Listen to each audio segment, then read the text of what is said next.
So I want my visitors to meet you, Nick Gerhart. That's the right name. Nick Gerhart, yep. Gerhart. So he is the Chief Administrative Officer of FBL Financial and an ex-insurance commissioner of Iowa. That's a great profile. Yeah. So hi Nick, and how do you like being here? It's been a great event, you know. I've attended this event in the past, and it's a lot of fun. This event has a lot of stuff to do with innovation and insurance, so a little bit different twist from last year, but I think they have 1,000 people here. It's been a great week. Good.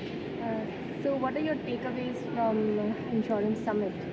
You know, I think the real takeaway I have is that, you know, regulators are really paying attention to innovation technology issues. They're trying to look at it with open eyes and open mind, and that's good. And I think it's really an opportunity for startups and even incumbent firms to really sit down and discuss these issues with the regulators, which is a great opportunity for everybody. That's amazing. So I would like to get into my questions. So Sure. To start, let's find out, if you can tell us briefly about yourself. Sure. Well, as you said, you know, I was the former insurance commissioner of the state of Iowa for 4 years. And in that role, I was pretty involved with technology and innovation issues. I was chairman of the A Committee, which is the Life Annuity Committee. I was on the board of the NEIC, so pretty involved with the NEIC, obviously. Before that, I was in the life insurance and annuity business. Currently, I am in the, all lines of insurance, FBL Financial, a multi-line insurer in Des Moines, Iowa. I've been married 17 years and have 4 kids. That's an interesting profile. Similar to what we do, I just read somewhere about your innovation and fairness practices. So even we believe in having fair pricing and fair insurance policies for the customers. So I feel you are the right person to give us some insights.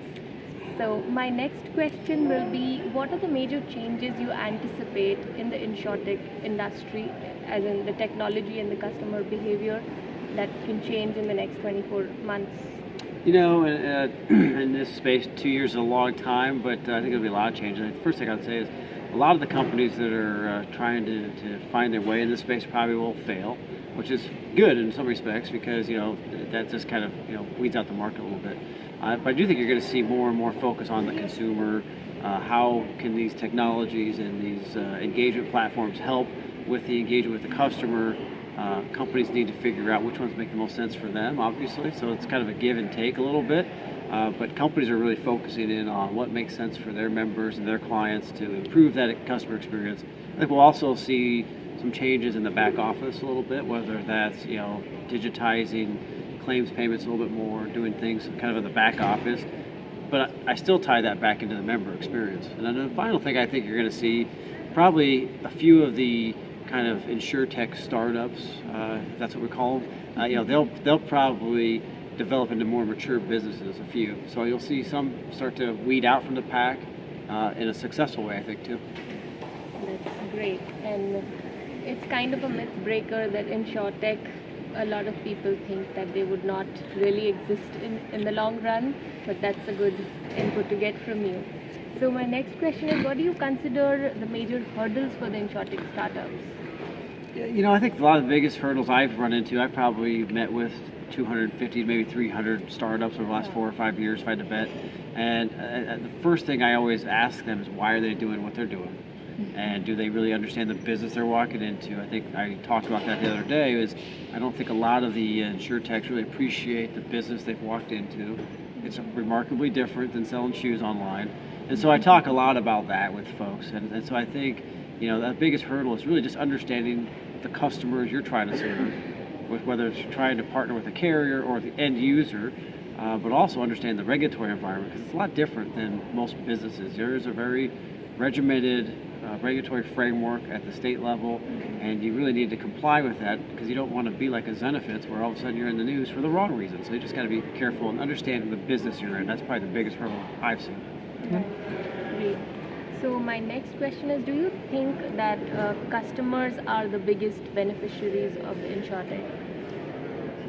Right. Yeah, I think they could be. I don't know right now. I wouldn't say that's the case yet, but I would also say, in my experience, most insurance companies have used technology for many, many years to try to make the experience better. So what this new wave is doing is it's really just putting it more at the forefront for most of the C-suite executives and really the people in the business. I think ultimately it will benefit the consumer mostly because you're going to have better experience, different platforms. Agents will be more easily to scale up, so you can actually interact with your agent differently if you want to work with an agent. If you don't want to work with an agent, you might not have to. So I think, as a carrier, we try to look at it as, how do we best meet the expectations of our members currently and the next generation as well. And I think the platforms we're talking about probably should benefit if implemented right. If not, then not. Okay, great. So how do you think that we can communicate the benefits to the customers in the best way? What can we do? I always say, as my role as commissioner, and even now, the best way to communicate with the customers is just treat them well.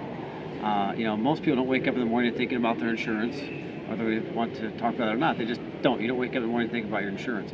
You think about your insurance when you need it. And when do you need it? Well, something bad usually happens when you need your insurance. And so, making sure that you're there when it's needed and making sure that the member experience is good. As far as communicating outside of that, it's just until we get people to care, until we get improved financial literacy, insurance literacy, it's pretty hard, I think, to have that value prop communicated the right way. So I think you have to look at this and say, how do you communicate today? It's just by having smashing success with the customer, meet them where they are, treat them well, treat them right. So if that's a claim payment, pay the claim on time and be there. If it's a life insurance contract that has to be paid out, you deliver the check and do the things you're supposed to do.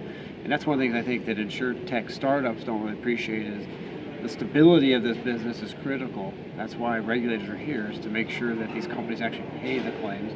So I don't worry about communicating the value prop so much as actually just living it and doing it, I guess. Great. So the last thing is, what is the biggest area of disruption in the insurance industry that you see, according to you? Wow, according to me, I think the biggest disruption, again, is probably going to be in the realm of the consumer experience and engagement. Who's going to be able to figure out how to actually communicate the value prop better, probably. Who's going to be able to really put that agent in the middle better, where he or she's scalable, digital, and able to meet the customers where they are when they want to do business. And I think that's probably going to be the most disruptive. I don't think, 5 years from now, the tables, if you look at their direct written premium, are going to shift that much. I think the top 10 carriers, 8 or 9 of them will probably still be in the top 10, if not maybe 7, but I think most of them will still be in the top 10. And so I don't think you're going to see major disruption there, but I do think you're going to see more and more disruption in the area of who's going to figure out how to best position themselves for the next generation of customers, current customers. And we spend so much time talking about millennials and younger folks, but the baby boomers have some expectations too. Mm-hmm. So again, I think I don't see a lot of disruption coming as more of an evolvement and transformation of the experience. Okay, great. So just one last thing. We are an insurance management website. We are helping customers combining all of their insurances in one place and giving them analytics like you can manage your cash flow and see how much to expect to spend each month, and understand analytics like the likes of people like you, what are they doing with their insurance spending and what are they getting covered with, and where you stand. So what do you think this is, what do you feel about this product? Yeah, I have to look at it. I've never seen it, obviously, but again, I think you got to get people to care, one.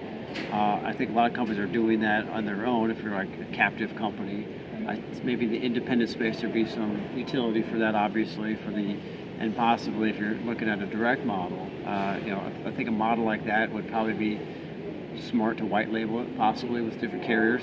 That's probably what I would do with it. Look to the carrier and say, hey, can we white label this for you? You'd probably have more success in that world, I would guess. Mm-hmm. That's a great suggestion, and I feel the amount of information that we get, even our visitors will get a nice perspective of insurtech and what the insurance industry is heading towards. Thank you so much. Thanks. Yeah, absolutely.